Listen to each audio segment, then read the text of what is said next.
Hello fellow gardeners and soil enthusiasts, welcome back to the Humus Heritage. If you're watching this, you're likely standing at a crossroads in your garden, staring at two very different paths, the well-worn trail of organic amendments and the modern highway of synthetic fertilizers. Today, we're diving deep into one of gardening's most contentious debates, and I promise you'll walk away with insights that might completely transform how you feed your soil. This isn't just another surface-level comparison. We're going to uncover the surprising truths that both camps often overlook, and by the end, you'll understand exactly how to unlock your garden's true potential. The story of how we feed our plants reflects humanity's evolving relationship with nature itself. For thousands of years, farmers and gardeners relied exclusively on what nature provided: composted plant matter, animal manures, and crop rotations that naturally replenish the soil. This organic approach wasn't just a method, it was the only method born from observing nature's own cycles of growth, death, and regeneration.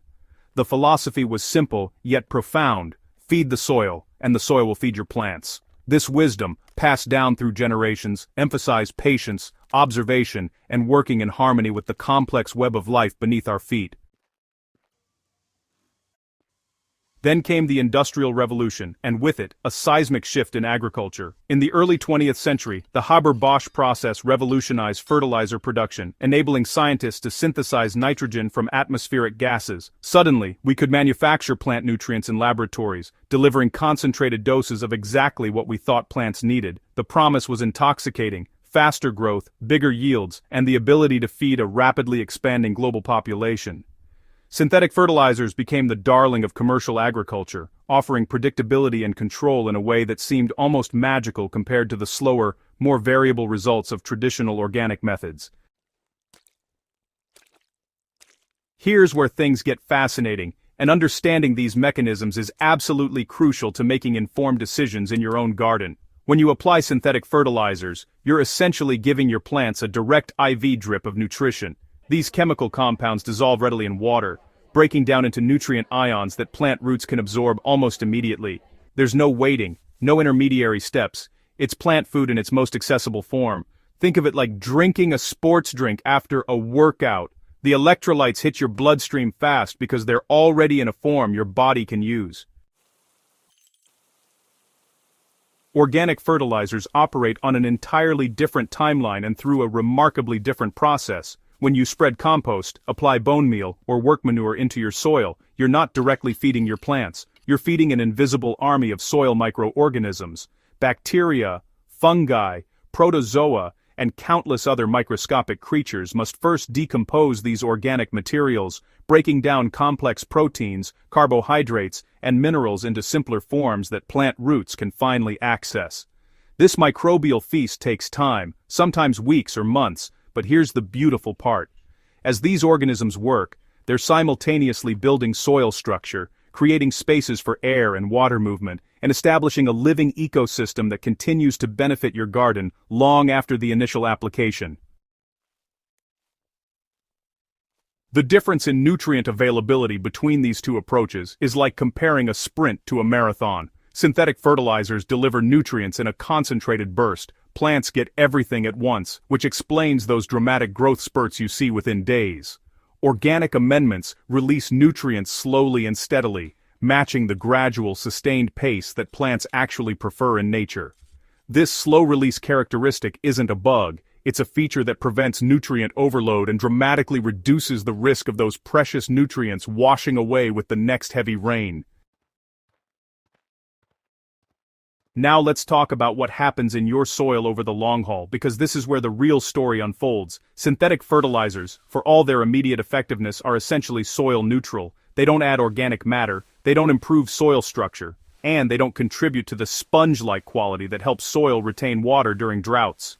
More concerning, continuous use of synthetic fertilizers can actually degrade soil health over time. The high salt content can acidify soil, disrupting the pH balance that many beneficial microorganisms need to thrive. As microbial populations decline, the soil becomes increasingly dependent on those synthetic inputs, creating what agronomists call the chemical treadmill, where you need more and more fertilizer just to maintain the same level of productivity. Organic amendments work in the opposite direction, building soil capital with each application. Every shovelful of compost or handful of worm castings adds organic matter that improves soil texture, whether you're working with heavy clay or sandy loam. This organic matter acts like tiny sponges throughout your soil, holding on to both water and nutrients so they're available when plants need them. Perhaps most importantly, organic materials feed and nurture the soil food web, that complex community of organisms that naturally suppresses disease, cycles nutrients, and even helps plants communicate chemical distress signals to their neighbors. The environmental implications extend far beyond your garden fence. Synthetic fertilizers, being highly water-soluble, are prone to leaching through soil layers into groundwater or running off into nearby streams and rivers. This nutrient pollution fuels algal blooms that suffocate aquatic life and creates dead zones in our waterways. The production of synthetic fertilizers is also energy-intensive, contributing significantly to greenhouse gas emissions. Organic amendments, conversely, typically have a much gentler environmental footprint, especially when sourced locally or produced from your own composting efforts. Let's shatter some persistent myths that cloud this debate. First, the idea that organic methods are hopelessly slow is only partially true. Yes, you won't see overnight transformations, but once you've built rich, biologically active soil, your plants often grow more vigorously and resist stress better than their synthetically fed counterparts. Second, not all synthetic fertilizers are environmental villains when used thoughtfully. The real damage comes from over-application and poor timing. Applying more than plants can use or fertilizing before heavy rains almost guarantees environmental harm. The most sophisticated gardeners today embrace what I call the strategic hybrid approach. They build their soil foundation with organic matter, compost, aged manure, cover crops, and mulch, creating that thriving underground ecosystem we've been discussing. Then, when specific situations demand it, perhaps correcting a documented deficiency revealed by soil testing or giving transplants a boost during establishment, they judiciously use targeted synthetic applications. This isn't compromise, it's optimization. You're harnessing the soil-building power of organics while maintaining the flexibility to address acute needs quickly. Tailoring your approach requires becoming a soil detective. Invest in a proper soil test that measures not just nutrient levels but also pH and organic matter content. Watch your plants for signs of deficiency. Yellowing leaves might indicate nitrogen shortage, while purple-tinged foliage could signal phosphorus deficiency. Consider your specific plant's needs. Heavy feeders like tomatoes and corn benefit from richer feeding programs, while many native plants actually prefer leaner conditions. Your local climate and soil type matter enormously too. Sandy soils drain quickly and benefit tremendously from organic matter's water-holding capacity, while heavy clays need organic amendments to improve drainage and aeration. So what's the verdict? Here's the truth that might surprise you. Plants genuinely cannot distinguish between a nitrogen molecule derived from synthetic urea and one released from decomposing compost. Chemically, they're identical. The choice between organic and synthetic fertilizers isn't really about the plants at all. It's about the soil ecosystem, environmental stewardship, and your long-term gardening goals. If you're playing the long game and want to build a self-sustaining garden ecosystem that becomes easier to manage over time, prioritizing organic amendments is your path. But hey, if you're troubleshooting an immediate crisis or managing a high-demand situation where rapid results are essential, synthetic options provide tools that can save the day. Most successful gardeners find themselves somewhere in the middle, building organic soil health as their foundation while keeping synthetic solutions as occasional supplements rather than dietary staples.